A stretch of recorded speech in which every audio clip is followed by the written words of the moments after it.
கிட்டத்தட்ட 2 நாளாக நம்ம வீட்டு பெரிய சாரை கையிலேயே பிடிக்க முடியல. அந்த அளவுக்கு மாமனும் மச்சானும் சேர்ந்துட்டா அப்படி ஒரு ஆட்டம் ஆடுவாங்க. அதுக்கு பிரதிபலனா நம்ம வீட்டு சாருக்கு நேற்று நைட்லேருந்து ஒரே கால்வலி. அவன் கால்வலின்னு சொல்லும் போதே எனக்கு ஸ்ட்ரைக் ஆச்சு, இன்றைக்கி நைட்டு நமக்கு சிவராத்திரி தான் அப்படின்னு. நான் நினச்ச மாதிரியே நைட் 2 மணிக்கு எழுந்திரிச்சு அம்மா கால்வலி தாங்க முடியலன்னு ஒரே அழுக. இதில் பார்த்ததுக்கு புலம்பல் வேறு. பசியாக கூட இருக்குன்னு சொல்லிட்டு பால்லாம் ஆற்றி கொடுத்து தைலத்தை நல்லா சூடு பறக்க தேய்ச்சி விட்டு அவனை சமாதானப்படுத்தி தூங்க வைக்கிறதுக்குள்ளே மணி 3:30 போல் ஆகிடுச்சு. அதுக்கு மேலே எனக்கு தூக்கம் வரல. அப்புறம் என்ன எப்பயும் போல தான், அது அப்படி நடந்திருக்கலாமோ இல்லை இது இப்படி நடந்திருக்கலாமோன்னு சொல்லிட்டு யோசிச்சு மனசை போட்டு உழப்பினதில் நல்லா பலன்னு விடிஞ்சிருச்சு. மனசு எந்திரிச்சு போய் குளத்தை போட்டு டேவை ஸ்டார்ட் பண்ணுன்னு சொல்லுது. உடம்பு டயர்டாக இருக்குது, எந்திரிச்சு என்ன பண்ண போகிறோம், தூங்குன்னு சொல்லுது.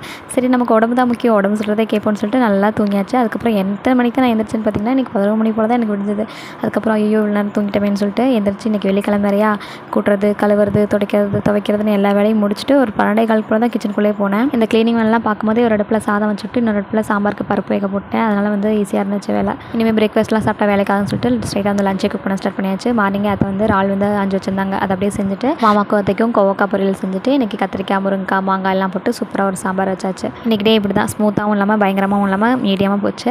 உங்களுக்கு எப்படி போச்சு அப்படின்னு சொல்லி மறக்காம கமெண்ட்டில் சொல்லுங்கள். அதுக்கப்புறம் நம்ம சேனலில் உங்களுக்கு பிடிச்சிருந்துச்சுன்னா ப்ளீஸ் நம்ம சேனலை லைக் பண்ணி சப்ஸ்கிரைப் பண்ணுங்கள். தேங்க்யூ.